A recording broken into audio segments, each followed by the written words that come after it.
nature, relationships are usually straightforward. It's either friend or foe. But in domesticated animals, they sometimes take a bizarre turn.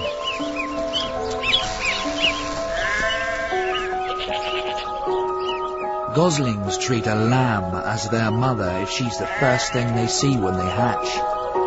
And a lonely horse may choose a goat as a friend.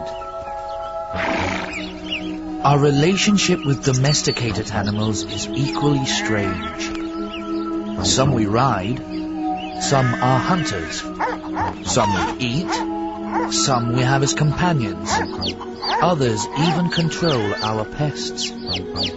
Whatever their role, we share our lives with more creatures than any other animal. Among them, other odd friendships sometimes develop.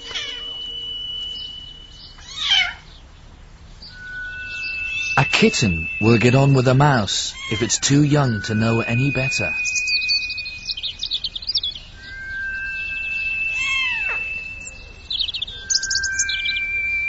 Even wild animals can form accidental bonds.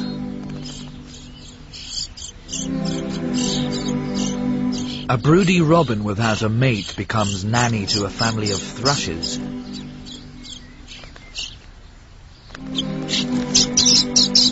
This odd couple even bicker over whose job it is to clean out the waste.